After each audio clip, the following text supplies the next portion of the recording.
Good morning, ninth class. Now we will discuss about vacuoles. Vacuoles हैं जो ये eukaryotic cell के inside present membrane bound structures हैं. Vacuoles हैं जो वो प्लांट और एनिमल सेल दोनों में ही प्रेजेंट होंगे, बट मेजर डिफरेंस क्या रहेगा, जो प्लांट सेल है वहाँ पे वैक्यूल का साइज़ लार्जर होगा और जो एनिमल सेल है वहाँ पे वैक्यूल्स का साइज़ स्मॉलर होगा. ओके, वैक्यूल्स की स्ट्रक्चर की बात करें तो दीज आर स्टोरेज सैक्स. ठीक है, कुछ बैग लाइक सी स्ट्रक्चर है जो स्टोरेज का फंक्शन परफॉर्म करेगी.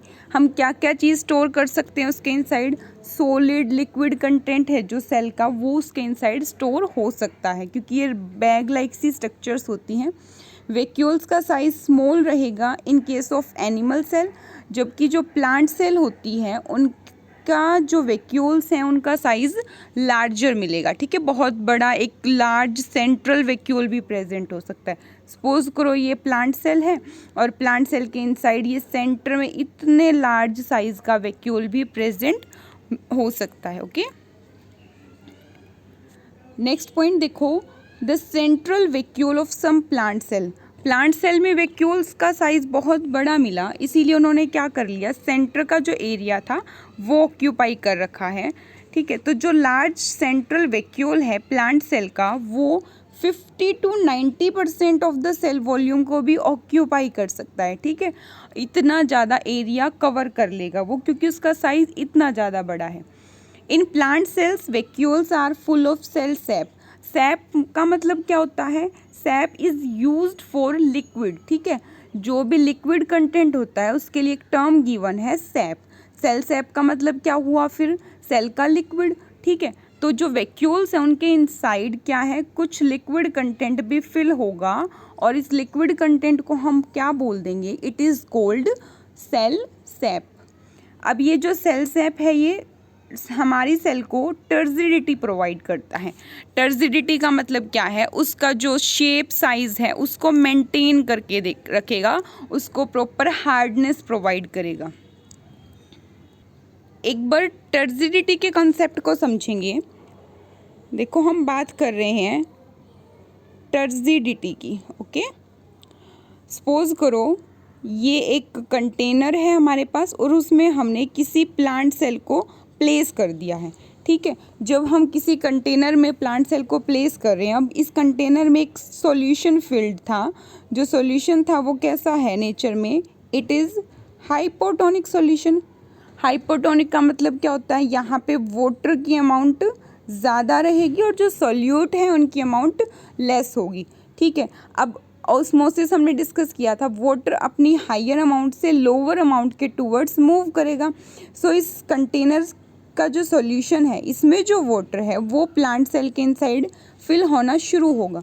अब जब प्लांट सेल के इनसाइड वाटर फिल होगा तो उसका सेल का जो साइज़ है वो इंक्रीज होगा, स्वेलअप हो जाएगी, वो फूल जाएगी. बट जो प्लांट सेल होती है वो कभी भी बर्स्ट आउट नहीं होती, कितना ही उसके अंदर लिक्विड कंटेंट फिल करते रहें. इसका एक रीज़न तो है वहाँ पे बाहर वाली साइड सेल वॉल प्रेजेंट होती है.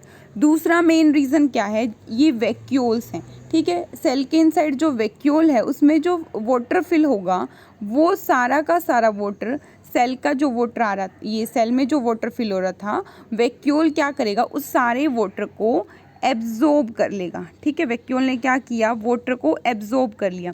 सो ये जो कंडीशन होती है इसको बोलते हैं हम, इसने सेल को टर्जिड बना दिया, उसने हार्ड बना दिया, सेल को बर्स्ट आउट नहीं होने दिए. चाहे कितना भी वाटर सेल के इनसाइड फिल हुआ है वो वाटर की वजह से प्लांट सेल कभी भी बर्स्ट आउट नहीं हो रही है. ठीक है, दूसरा केस ले सकते हैं हम, हमने प्लांट सेल लिया है फिर से. ठीक है, ये प्लांट सेल है और इसको इस बार प्लेस किया है हमने हाइपरटोनिक सॉल्यूशन में. हाइपरटोनिक सॉल्यूशन का मतलब सोल्यूट की अमाउंट ज़्यादा और वाटर की अमाउंट क्या होगी यहाँ पे, लेस होगी. ठीक है, तो अब सेल के पास इसका मतलब वाटर की अमाउंट ज़्यादा है तो वाटर सेल से क्या होगा, लूज़ होना शुरू हो जाएगा. अब यहाँ पे वाटर लूज़ हो रहा है बट जो सेल है उसकी शेप साइज़ क्या रहेगा, मेंटेन रहेगा. एक तो क्या रीज़न है इसका, सेल वॉल, और दूसरा रीज़न क्या है, इसके इनसाइड प्रेजेंट वैक्यूल्स। अब सेल का लिक्विड तो बाहर निकल रहा था, कंटेनर के पास जा रहा था, ठीक है, सॉल्यूशन में जा रहा था, और जो सेल के इनसाइड वैक्यूल है, जिसके इनसाइड क्या फिल होता है, सेल सैप। सेल सैप का मतलब सेल लिक्विड। अब ये वैक्यूल अपना सेल सैप इस सेल को प्रोवाइड कर देगा, ठीक है, और सेल का जो साइज़ है वो नॉर्मल रहेगा क्योंकि उसमें फिर से लिक्विड फिल हो गया है। तो वैक्यूल्स इस तरह से काम करेंगे, चाहे प्लांट सेल को आप हाइपरटोनिक सॉल्यूशन में प्लेस कर दीजिए या फिर उसको हाइपोटोनिक सॉल्यूशन में प्लेस कर दीजिए, तो प्लांट सेल की जो शेप साइज़ है वो मेंटेन्ड रह रही है, और इसी कंडीशन को हम बोलते हैं टर्जिड कंडीशन, कि वो प्रॉपर जैसी उसकी शेप थी ना, फ्लैशिड शेप थी, वैसे की वैसी वो रहेगी। So here you can see in this diagram, ये प्लांट सेल है और ये एनिमल सेल है। प्लांट सेल में आप देख पा रहे हो ये सेंटर में ये जो लार्ज साइज़ है ना, ये क्या है, वैक्यूल है। इतना सारा एरिया इस प्लांट सेल का किसने ऑक्यूपाई कर रखा है, वैक्यूल ने ऑक्यूपाई कर रखा है। और जो एनिमल सेल होते हैं उसमें वैक्यूल ये बहुत स्मॉल साइज़ के प्रेजेंट है, ये क्या है, वैक्यूल्स हैं, ठीक है। तो प्लांट सेल में बहुत लार्ज साइज़ के वैक्यूल है, एनिमल सेल में वैक्यूल्स का साइज़ स्मॉलर होगा। अब जो ये वैक्यूल्स हैं इनकी कुछ मॉडिफिकेशंस भी हो सकती हैं इन सिंगल सेल्ड ऑर्गेनिज्म। जैसे कि अमीबा की बात करें, अमीबा एक सिंगल सेल्ड ऑर्गेनिज्म है जिसकी एक रैंडम सी कुछ ऐसी सी शेप होती है, ठीक है, ये अमीबा है और इसके इनसाइड ये न्यूक्लियस प्रेजेंट होगी। तो ये अमीबा है, इसके इनसाइड क्या होता है, फूड वैक्यूल प्रेजेंट होता है। फूड वैक्यूल में क्या मिलेगा, फूड स्टफ मिलेगा। तो ये फूड कंटेनिंग वैक्यूल्स को हम क्या बोल देंगे, फूड वैक्यूल बोल देंगे। और इसी फूड वैक्यूल के इनसाइड जो डाइजेस्टिव जूसेस हैं फूड को डाइजेस्ट करने के, वो रिलीज होते हैं ताकि ये फूड क्या डाइजेस्ट हो पाए, ओके।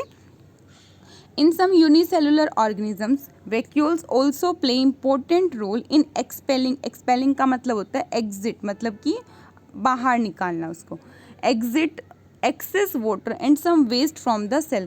कुछ यूनिसेलुलर ऑर्गेनिजम्स हैं जहाँ पे प्रॉपर स्ट्रक्चर्स नहीं है सेल के वेस्ट को रिमूव आउट करने के लिए, तो उस केस में वैक्यूल्स हैं जो वो क्या करेंगे, इस वेस्ट को रिमूव आउट कर देंगे, ठीक है। जो भी एक्सेस वाटर है, सपोज करो कोई इक्वेटिक ऑर्गेनिज्म है तो उसकी बॉडी में जो इतना सारा वाटर फिल होता रहेगा उसको भी ये रिमूव कर सकते हैं, और कुछ वेस्ट है जो सेल का उसको भी रिमूव कर सकते हैं, ठीक है।